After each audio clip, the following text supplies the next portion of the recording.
História 1. Em a dura realidade, minha família se despedaçou e agora minha mãe está se casando com um estranho. Cara, vou te contar a história da minha família, do jeito mais informal possível. Eu tinha uma irmã mais nova chamada Julie, e a gente vivia numa família de 4 pessoas, a mais feliz do nosso bairro, pelo menos era o que parecia. Meus pais eram mestres em esconder as coisas, então quando tudo desmoronou, eu fiquei chocado. Meu pai simplesmente saiu de casa, mas minha mãe não quis nos contar a verdade. Ela dizia que ele estava de férias, mas a gente nunca sabia quando ele voltaria. Ela sempre arrumava um jeito de desviar do assunto, seja colocando um desenho animado na TV ou nos enchendo de biscoitos de chocolate. Isso durou meses, e a gente nem sabia quando eles se divorciaram de verdade. Mas eu percebi que toda vez que meu pai aparecia, ele nunca ficava por muito tempo. Sacou? Acho que entendi por que eles fizeram o que fizeram. Éramos crianças, eu tinha uns 11 anos na época. Mas mesmo assim, não acho justo nos manter no escuro. Eu era jovem, mas já entendia o que estava acontecendo, saca? Esse negócio de visita continuou por quase 2 anos. Às vezes, a gente ia para casa do meu pai do outro lado da cidade, passar uns fins de semana lá. Quando eu tinha 13 anos, comecei a fazer perguntas. Por que a gente não morava mais junto? Por que meu pai estava com outra mulher em outro lugar? Eu já sabia o que estava rolando, porque tinha amigos na escola que tinham passado por divórcio dos pais. Tudo o que eu queria era que eles tivessem a decência de nos contar. Minha mãe tentava desviar do assunto com as táticas dela, mas não adiantava. A gente parou de falar com ela por mais de 3 dias, até que ela cedeu. Um dia, a gente foi pro parque e ela convidou o nosso pai. Foi lá que finalmente tivemos aquela conversa que eles sempre evitaram. Eles nos disseram que estavam se separando, que não importava o que fizessem, não conseguiam fazer o relacionamento deles dar certo. Eles tentaram ficar juntos por nossa causa, mas decidiram que não daria certo e que não queriam viver com arrependimentos. Sabe, até hoje eu não sei bem como me sinto sobre o divórcio. Eu odiei o fato deles terem se separado, foi a pior coisa que aconteceu na minha família. Mas também não quero ser egoísta, entendo que eles eram infelizes juntos e que terminaram o casamento para buscar a própria felicidade. Só que a questão é, e eles entendem como isso nos afeta. Eu preferiria nem ter nascido a ter que ver minha família se despedaçar. Sério, se eles sabiam que não podiam ficar juntos por muito tempo, deviam ter pensado 2 vezes antes de ter filhos. Para uma criança, a melhor coisa é crescer com mãe e pai juntos. Mas enfim, voltando à história. Depois daquela conversa no parque, fiquei arrasado. Eu já sabia o que estava acontecendo antes, mas ainda tinha uma pequena esperança de que não fosse verdade e que tinha uma explicação perfeita para toda aquela loucura. Mas é claro que não tive tanta sorte assim. Fiquei de mau humor o tempo todo em casa durante as férias de verão, nem falava com minha mãe. Até recusei ir ver meus pais nos dias de visita. A única vez que eu me sentia eu mesmo era quando voltava para a escola, pro meu primeiro ano no ensino médio, e passava tempo com os amigos. Na escola era o único lugar onde eu conseguia falar e sorrir. Fiquei meses com raiva da minha mãe e deixei ela saber disso. Desobedeci às ordens dela de todas as maneiras possíveis, tentando deixá-la tão chateada quanto eu. No começo, ela tentou me ignorar, provavelmente achando que era só uma fase de rebeldia da adolescência. Mas quando isso continuou semana após semana, mês após mês, ela decidiu chamar meu pai para ajudar.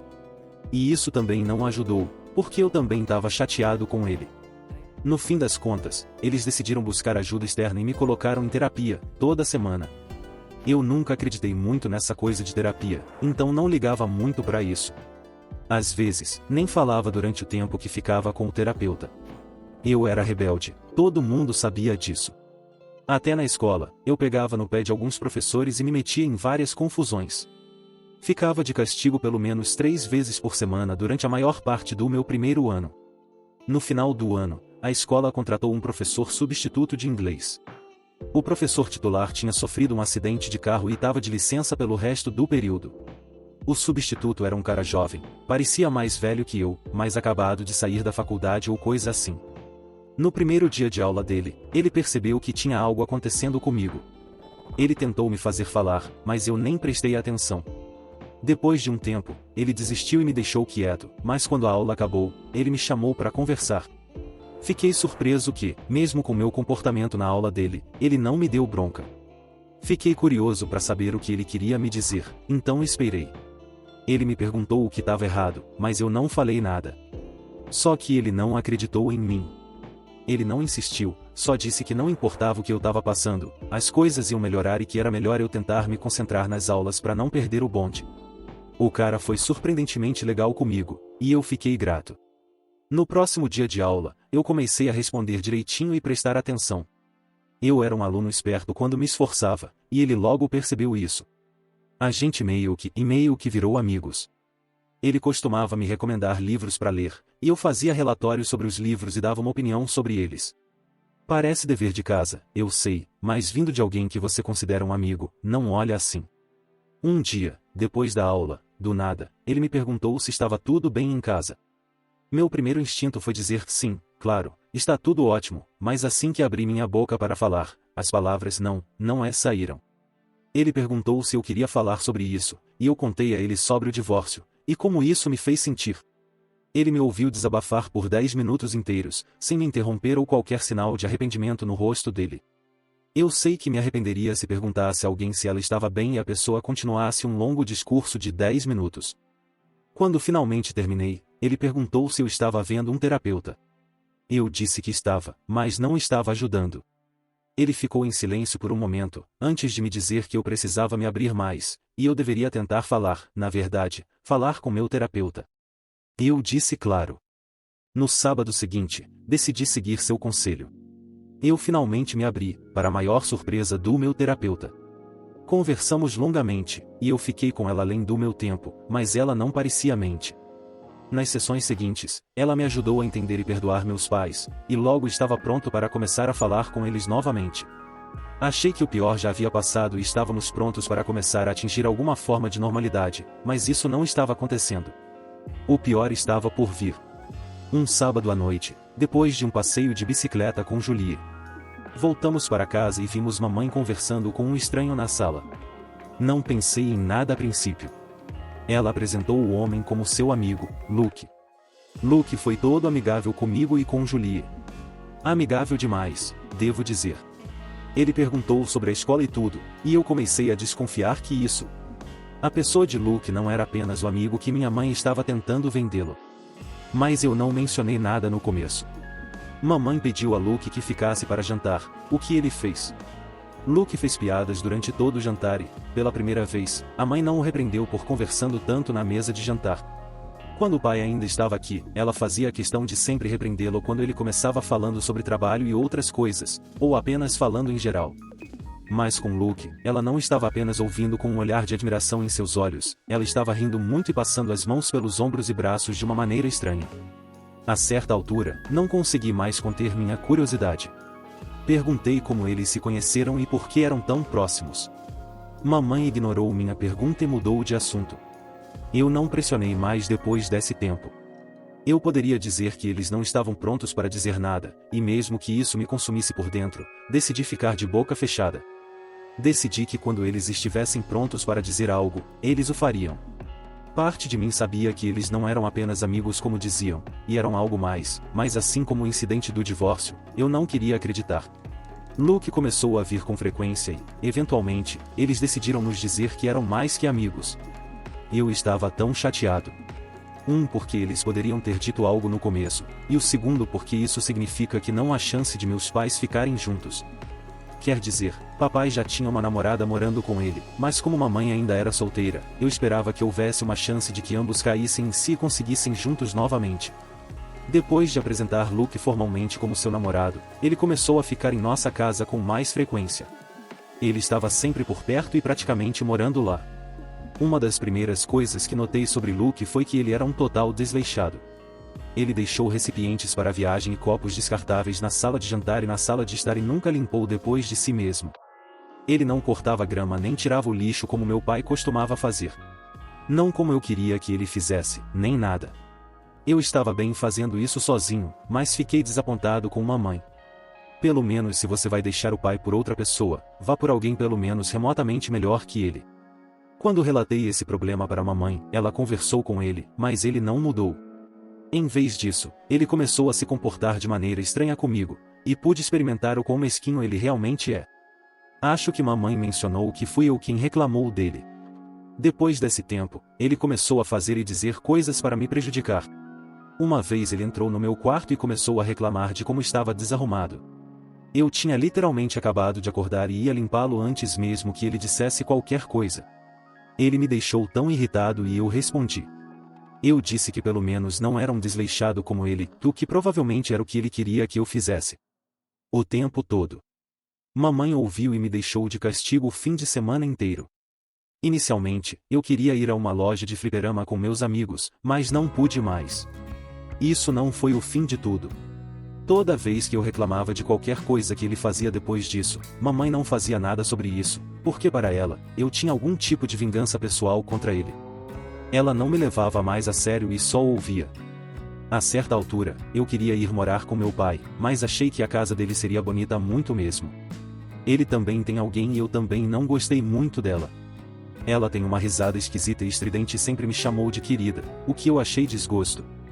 De qualquer forma, pensei que, eventualmente, mamãe cairia em si e se livraria de Luke, mas isso não aconteceu. Durante o meio do meu segundo ano, cheguei em casa e eles tinham um anúncio para fazer. Eles estavam se casando. Besteira. Eu não podia acreditar em meus ouvidos. Por que diabos mamãe decidiria se casar com esse cara? Tentei fazer com que fizesse sentido e você sabe, deu um motivo razoável, mas não consegui nada. Eu até tentei fazer meu pai falar um pouco com ela, mas ele não estava se envolvendo.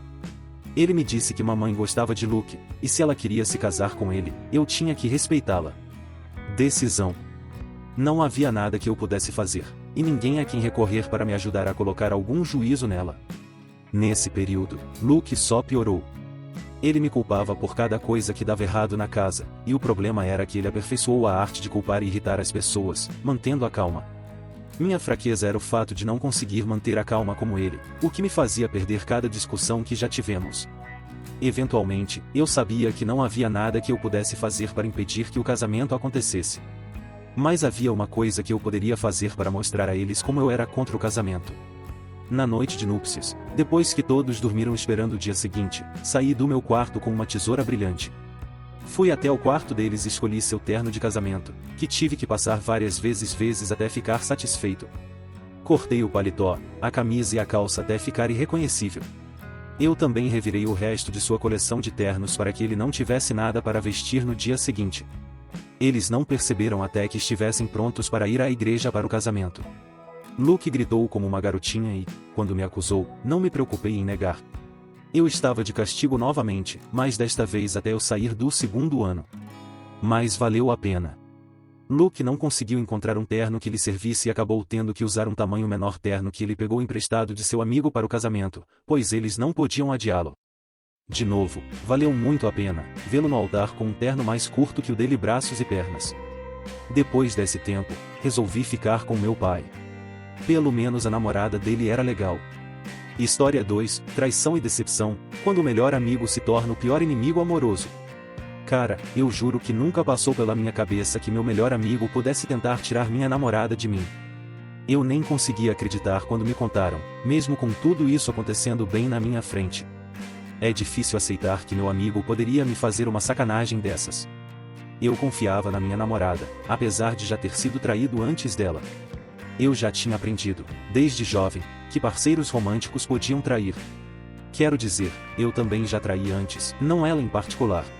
Eu sabia que merdas aconteciam e até cheguei a pensar que, se pegasse minha namorada me traindo, eu estaria disposto a trabalhar nisso, desde que fosse um erro e não algo feito para me machucar ou sabotar. Mas a minha ex não só me traiu, ela traiu com o meu melhor amigo. Eles planejaram se mudar para outra cidade juntos e fugir, e ainda planejaram prejudicar a minha carreira no processo. Meu melhor amigo e eu éramos inseparáveis. Éramos como irmãos. Passei a maior parte da minha adolescência na casa dele porque eles tinham coisas incríveis, como videogames, uma piscina gigante e uma jacuzzi. Ele também tinha um irmão mais velho legal que todos nós admirávamos. Esse cara nos ensinou tudo o que sabíamos de legalidade e nos levava para as festas com os amigos da faculdade dele. Eu não tinha irmãos, só uma irmã mais velha que tinha uma diferença de idade de 10 anos comigo. Por causa dessa diferença, a gente quase nunca estava no mesmo lugar. Eu nem estava no ensino médio quando ela já tinha ido para a faculdade. No ensino médio, ela casou e se mudou para o país natal do marido. Meus pais tinham tempo de sobra para mim, mas eu preferia passar meu tempo com os amigos. Eu tinha amigos na escola, mas era mais próximo do cara que morava perto, meu melhor amigo.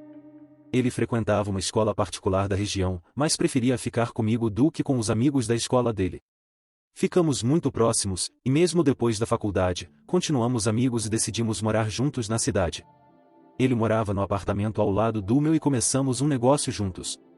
Meu melhor amigo e eu tínhamos uma empresa de planejamento de eventos corporativos.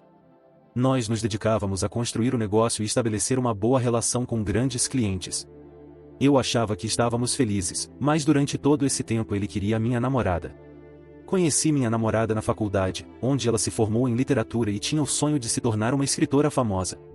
Ela nunca escreveu nada, mas isso não me incomodava. Eu estava disposto a fazer o dobro de esforço para cuidar da família que construiríamos juntos.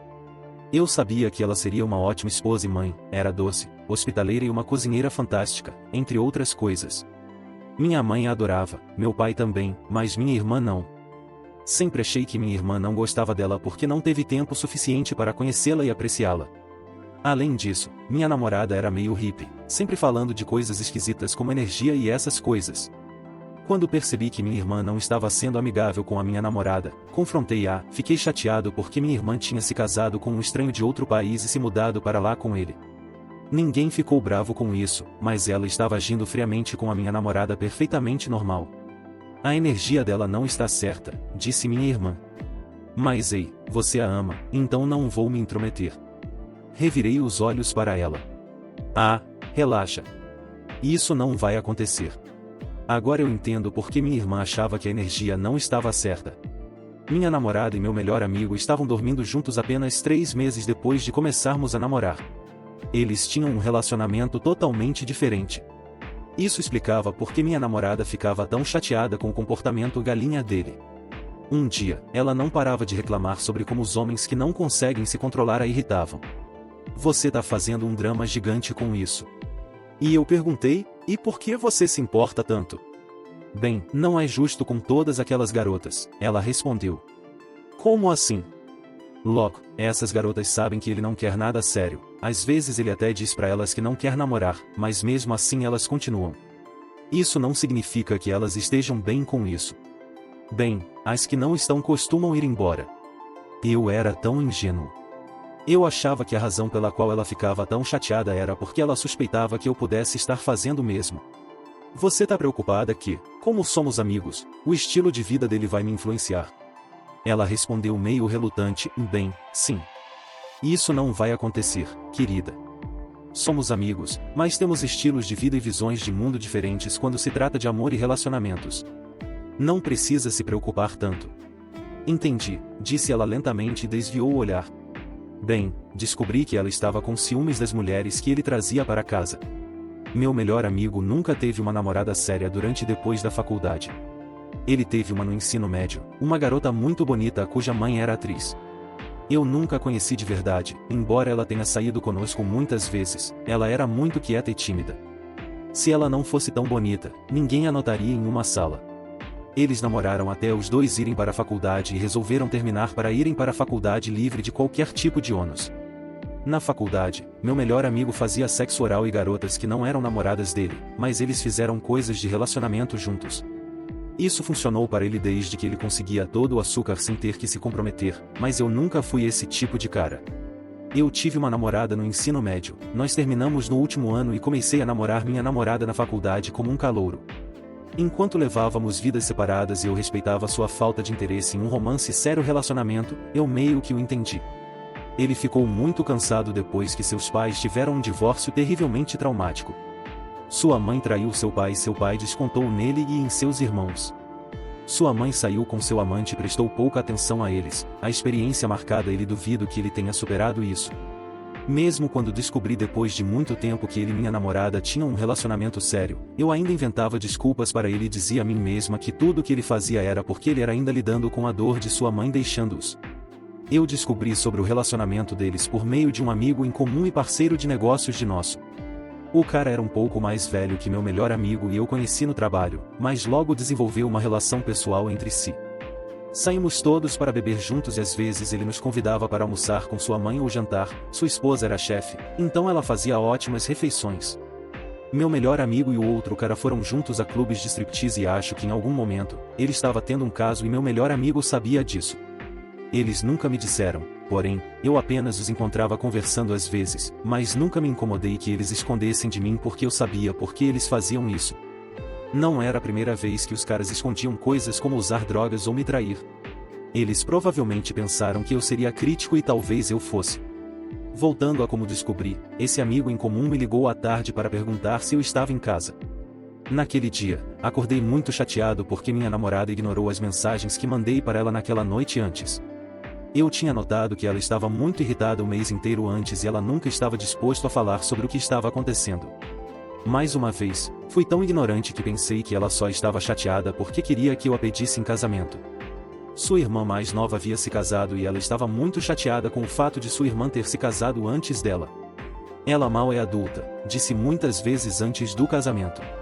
Ouça, eu preciso ver você, quero que conversemos. Ok. Você quer sair para tomar uma bebida ou algo assim? Presumi imediatamente que ele queria falar sobre negócios porque era tudo o que conversávamos. Na maior parte do tempo, negócios, política e mercado de ações.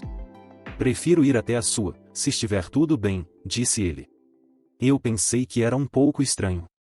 Eu tinha ido à casa dele muitas vezes, mas ele quase nunca vinha a mim e nós nunca estivemos juntos em minha casa sem meu melhor amigo. Ele veio cerca de 1 hora depois.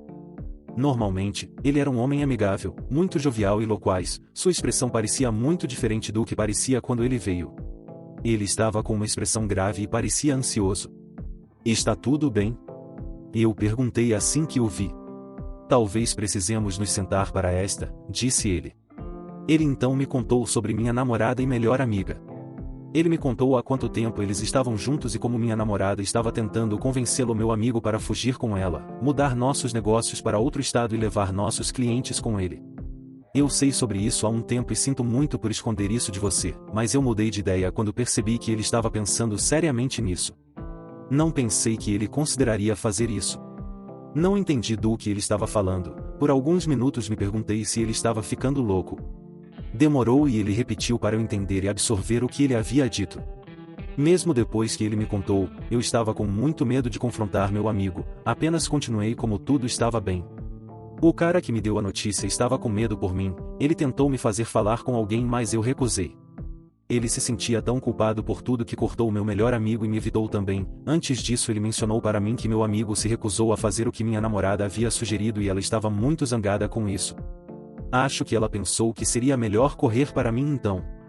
De repente, ela começou a retornar minhas ligações e agir toda doce. Eu era sua segunda opção, e como ela sabia que minha melhor amiga nunca me contaria sobre o que aconteceu entre eles, ela queria voltar para mim e deixar tudo isso para trás. Eu a aceitei de volta e agi toda doce e gentil como sempre. Enquanto isso, comecei a conversar com outro amigo da faculdade sobre começar o mesmo negócio com ele. Ainda estávamos trabalhando juntos quando pedi minha namorada em casamento. Eu simplesmente não iria comparecer ao meu casamento, mas achei que nem isso seria devastador o suficiente para combinar com o quanto ela me tratou mal. Minha namorada e eu sempre fomos céticos sobre ter filhos. Eu tinha certeza de que não queria filhos, mas ela não tinha certeza. Comecei a falar mais sobre por que não devemos ter filhos e passar o resto de nossas vidas juntos sem as limitações de ter filhos. Ela começou a concordar e principalmente porque estava muito desesperada. Ela queria se casar, possivelmente para se vingar do meu melhor amigo e ficar com suas irmãs. Eu sabia que ela não me queria porque eu era um peão no jogo dela e joguei junto. Finalmente consegui convencê-la a fazer uma esterectomia antes de nos casarmos. Ela esperou um pouco para pensar sobre isso e finalmente decidiu que conseguiria um. Durante todo o processo de conversar com seu ginecologista e visitar o hospital para certificar-se de que ela estava pronta para ir, eu estava lá, incitando-a e encorajando-a. Começou a parecer tão real até para mim. Se eu não a odiasse tanto, eu teria permitido a mim mesmo deixar tudo de lado e continuar com o casamento. Mas eu nunca faria isso. Eu nunca poderia seguir em frente com o que ela fez e o que ela planejou fazer comigo e quanto isso teria afetado minha vida se ela e meu melhor amigo tivessem continuado com seus planos. Na noite anterior à sua esterectomia, ela me abraçou e me agradeceu por ser uma namorada incrível para ela, ela até mencionou como ela não me merecia. Eu pensei, inferno, não, você não. Ela estava dormindo quando meu melhor amigo me ligou. Ele confessou sobre o relacionamento deles comigo, mas deixou de fora a parte em que ela queria fugir com ele. Eu só queria que você soubesse. Eu não poderia deixar você se casar com alguém assim sem dizer alguma coisa. Fingi estar bêbado e agi como se não pudesse compreender o que ele estava falando, então ele acabou de encerrar a ligação. Fiz isso porque até agora consegui convencer minha namorada de que não sabia alguma coisa estava acontecendo e eu sabia que meu amigo tirando uma reação de mim poderia arruinar meus planos de vingança. Na manhã seguinte, minha namorada e eu fomos ao hospital para fazer a esterectomia. Ela estava no teatro quando saí do hospital e voltei para casa. Depois disso, não atendi suas ligações nem a deixei voltar para minha casa. Levei todas as coisas dela para o apartamento dela e deixei com a amiga e vizinha dela. Ela me ligou tantas vezes que tive que entrar em contato com meu provedor de serviços para chamá-la número proibido de ligar para o meu. A amiga vizinha dela me procurou e eu contei a ela o que havia acontecido. Eu esperava que ela deixasse saber que eu sabia, mas ela não fez. Acho que ela ainda não acreditava. A vizinha amiga dela sempre nos encontrou em eventos da empresa e nos convidou para festas em sua casa, mas nunca nos convidou para eventos sociais da família. Nós só nos conhecemos porque ela é amiga de um dos meus amigos em comum com meu melhor amigo. A vizinha amiga dela também ligou para o meu melhor amigo depois disso, talvez o confrontasse sobre o que ele fez, mas não tenho certeza. Meu melhor amigo nunca mencionou para mim e eu nunca perguntei. Minha namorada tentou me processar por quebrar nosso contrato de casamento. Ela alegou que o abandonou quando ela mais precisava de mim. Eu disse a meu advogado que tínhamos um contrato de casamento para começar e um acordo pré-nupcial que dizia que, se ela me traísse, eu poderia me separar sem pagar nada a ela. Tivemos que ter vários tribunais, pois ela tentou contestar o acordo pré-nupcial. Não tínhamos muitos bens ou dinheiro e eu tinha investido a maior parte de nosso dinheiro em nossos negócios em comum. Meu melhor amigo era um tipo de menino rico, então ele tinha muito mais dinheiro do que eu e ela, mas ele ainda acabou pagando-lhe uma grande quantia de dinheiro. Depois que tudo isso acabou, eu me mudei para um lugar diferente, longe da cidade onde vivíamos, para que eu pudesse começar de novo e evitar todas as lembranças desagradáveis. Voltei a trabalhar nos meus negócios com meu amigo da faculdade. Ainda estamos nos recuperando, mas estamos indo bem. Eu tento evitar ver meu melhor amigo e, até onde eu sei, ele está evitando todos os meus amigos em comum também. Eu o vi apenas uma vez depois de todo esse incidente, foi quando estávamos no tribunal e ele parecia um fantasma, parecia envelhecido e abatido. Tenho certeza de que a culpa o estava consumindo. Embora eu tenha me vingado e conseguido seguir em frente, ainda carrego um pouco de dor e desconfiança em relação aos relacionamentos. No entanto, estou determinado a não deixar que essa experiência defina minha vida. Aprendi a importância de estar atento aos sinais de alerta e a valorizar a lealdade e a sinceridade em um relacionamento. Agora, estou focado em construir um futuro melhor e encontrar alguém que realmente valorize e respeite o compromisso que compartilhamos. Se você gostou do vídeo, deixe seu like e não esqueça de comentar a sua opinião sobre as histórias. Valeu e até o próximo vídeo.